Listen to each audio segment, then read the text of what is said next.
Lok Sabha speaker से, ओम बिरला से, कि आप ही बता दीजिए तो मैं बोलूं क्या। चेहरा देखने लायक था, कहा आप तय कीजिए कि मैं क्या बोलूं। अब एकदम चेहरा, चूंकि इनकी पोल पट्टी देशवासियों के सामने खुल रही थी, तमाम जो है न्यूज चैनल, गोदी मीडिया नहीं, तमाम, चाहे रवीश कुमार हो, चित्रांशी हो, या और लोग हो, अशोक वानखेड़े हो, इस मुद्दे को एकदम उठा रहे हैं। और ये सरकार नंगी हो चुकी है, बेशर्मों की सरकार है। लेकिन मीडिया तो कह रही राहुल गांधी भटक गए, पप्पू साबित कर दिए, मुद्दों से भटक गए। वो मुद्दों से नहीं भटका, तुम करो तो लीला, हम करें तो करैक्टर ढीला। हम अगर सच्चाई से देशवासियों को जो अवगत कराम है, तो हम देश के साथ गद्दारी तुम कर रहे हो। ममता दीदी ने क्या कहा, बजट पे क्या बोला, बोलने लायक निर्मला सीतारमण ने कुछ छोड़ा है? तो बजट ही का जवाब आप बजट पर, शिक्षा का बजट देख लीजिए कहां निचले पावदान पर पहुंच गया, जिसका विरोध इनकी मातृ संगठन आरएसएस का मजदूर संघ, उसने विरोध किया है। और उसके बाद एक और संगठन है, वो उसने विरोध किया है। तो कुल मिलाकर के देश में कोई अच्छा कह रहा है? बीजेपी कह रही है कि राहुल गांधी को बजट समझ में आए तब ना वो बात करते हैं। बजट तो समझ में आ रहा है, लेकिन आप तुम्हारी पोल पट्टी जब खुल रही है, तुमने देश के साथ विश्वासघात किया है, चाइना के साथ मिलकर के हिंदुस्तान को गुलाम बनाने के फिराक में पड़े हो, तो बताओ देशवासियों के पीठ में तुम खंजर घोंप रहे हो, कहते हो राष्ट्रभक्त हैं हम। 56 इंच सीना वाले मोदी जी को कोई हिला सकता है? आप बताइए, 56 इंच का सीना या तो तगड़ी महिला का होता है, या तगड़े पहलवान का होता है, या मजबूत कदकाठी के किन्नर का होता है। ये बता दो, तीनों में से है क्या? शर्म आनी चाहिए आपको, मोदी जी के लिए ऐसा बात करते हैं आप। मुझे शर्म नहीं आएगी, ये बेशरम लोग हैं। आप बताइए कि अभी इनकी फाइल जो खुली है, जेफरी एप्स्टीन खुली है, तो उसमें तो इजराइल के सामने अल्लाह मेहरबान तो गधा पहलवान डिस्को कर रहे थे। अरे उस व्यभिचारी दुराचारी से संबंध तुम्हारा कैसे हुआ? एक भी अच्छे आदमी से इस व्यक्ति का संबंध नहीं है। बीजेपी वाले कह रहे हैं कि फाइल गलत है ये। हाँ, इनके खिलाफ आ जाएगी, ये छिनरा पार्टी के लोग तो गलत है। आप दुष्यंत गौतम का नाम आ गया अंकिता भंडारी वाले में, तो वो दलित हो गए और कहे कि मैं 70 साल का हूं। अरे नामर्द है तू। तो क्या सदन में आज पूरा, सदन में आज इन लोग की देश के साथ और हिंदुओं को चूतिया बनाने के अलावा इनके पास कोई रास्ता नहीं बचा है। अब यूजीसी लाए, यूजीसी पे इनकी छीछा लेदर हुई, उसके बाद जो है अब दलित भी मनरेगा पे गाली देना शुरू कर दिया इस सरकार को। रहेंगे जाएंगे कहां? आज ममता दीदी भी लैंड कर चुकी हैं। सदन में राहुल की दहाड़ पसंद आई है? राहुल की दहाड़ पूरा हिंदुस्तान नाज कर रहा है कि यही है भारत का लाडला, यही है देश का अगला प्रधानमंत्री, जो इन अत्याचारियों को, देशद्रोहियों को जेल भेजने के लिए काफी रहेगा। तो कुल मिलाकर के देशवासियों, आप लोग, ये भाजपा, आरएसएस, बजरंग दल, विश्व हिंदू परिषद, इनको देश का हितैषी मत समझे। न हिंदुओं के हितैषी हैं, न मुसलमानों के हितैषी हैं, न देश के हितैषी हैं। ये अडानी अंबानी के लिए दलाली करते हैं जा जा करके। अब आया है ऊंट पहाड़ के नीचे अमेरिका में, अभी एक फरमान डोनाल्ड ट्रंप ने फिर आदेश दिया है कि तेल कहां से लेना है, युगांडा से। राहुल गांधी का बयान सही था सदन के अंदर? आज तो एकदम पूरे देश में तमाम बुद्धिजीवी तबका तारीफ कर रहा है कि आज नंगा कर दिया पूरी सरकार को, बीजेपी सरकार को, प्रधानमंत्री सहित सदन में एलओपी ने। और हालत खराब थी, चेहरा उतरा हुआ था, शर्मसार था, ऐसा लग रहा था जैसे काली पुत गई हो लोगों के चेहरे पर। राजनाथ सिंह और अमित शाह का चेहरा और भी छिछालेदर मचा हुआ था। राजनाथ सिंह उठ गए, अरे कर रहे थे। तो कुल मिला करके सबसे बड़ी जगदम्बिका पाल पे हमको तरसा रहा था। अरे बाप रे बाप, बिलबिला रहे थे, जैसे मालूम होता है चिल्लर नहीं बिलबिलाती हैं, उसी तरीके साथ बिलबिलाहट थी बीजेपी वालों की कि बर्बादे हिंदुस्तान करने को बस एक ही उल्लू काफी है। अंजामे हिंदुस्तान क्या होगा जहां सरकार के हर साख पे उल्लू बैठा है।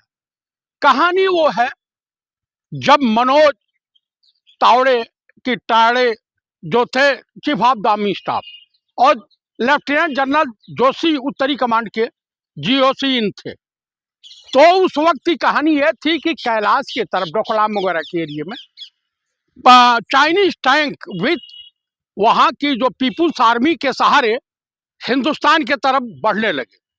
उन्होंने chief of the army staff से बात किया। Chief of the army staff ने उस समय थे general CDS Rawat, Bipin Rawat, CDS Bipin Rawat, उनसे बात किया, रक्षा मंत्री से बात किया, प्रधानमंत्री से बात किया, मोदी जी से बात किया, फिर उसके बाद जो है राष्ट्रीय सुरक्षा सलाहकार अजीत डोभाल से बात किया, उसके बाद जो है उन्होंने विदेश मंत्री से बात किया, तो कहे कि भी रुक जाओ, फायरिंग नहीं करनी। जब 1 किलोमीटर के दायरे के अंदर और आ गए, हिंदुस्तान में घुस गए, तो फिर कहा, आखिरी में राजनाथ सिंह प्रधानमंत्री से पूछते हैं कि करना क्या है, कहा कि फायरिंग नहीं करना, चाइना जितना घुसना है घुसने दो। तो कुल मिलाकर के चाइना के 6 शब्द, आज तो माननीय राहुल गांधी जब बोलने लगे तो जगदम्बिका पाल का चेहरा देखने लायक था, भयभीत थे, डरे हुए थे, राजनाथ सिंह बिलबिला रहे थे, अमित शाह बिलबिला रहे थे, निशिकांत दुबे एकदम भिखारी की तरह से चिल्ला रहे थे, और देश का प्रधानमंत्री कायर पार्लियामेंट छोड़ के भाग चला कि ये क्या हो गया, और बार बार भाजपाई विरोध उत्पन्न करते रहे और लोकसभा स्पीकर से गुहार लगाते रहे, कहे पब्लिश नहीं हुई है। तो उसके बाद नेता प्रतिपक्ष एलओपी ने कहा कि सरकार पब्लिश नहीं करने दे रही है उस किताब को। सबसे बड़ी बात यह है कि बार बार टोका टीपी से परेशान होकर के एलओपी ने कहा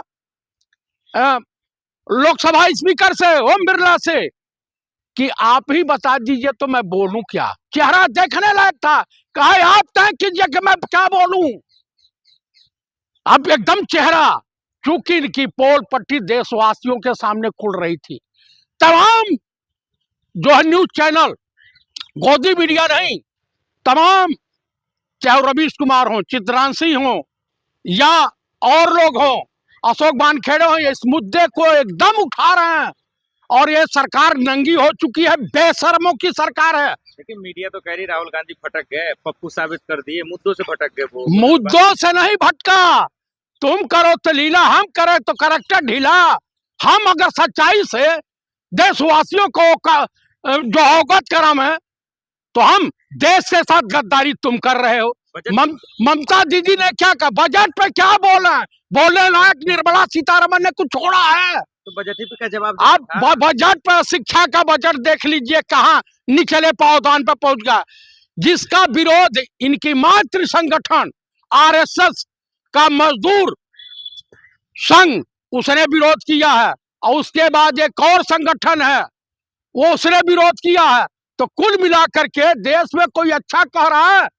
बीजेपी कह रही है कि राहुल गांधी को बजट समझ में आए तब ना वो बात करते हैं। बजट तो समझ में आ रहा है, लेकिन आप तुम्हारी पोल पट्टी जब खुल रही है, तुमने देश के साथ विश्वासघात किया है, चाइना के साथ मिलकर के हिंदुस्तान को गुलाम बनाने के फिराक में पड़े हो, तो ये बताओ देशवासियों के पीठ में तुम खंजर घोंप रहे हो और कहते हो राष्ट्रभक्त हैं हम। 56 इंच सीना वाले मोदी जी को कोई हिला सकता है? आप बताइए, 56 इंच का सीना या तो तगड़ी महिला का होता है, या तगड़े पहलवान का होता है, या मजबूत कदकाठी के किन्नर का होता है।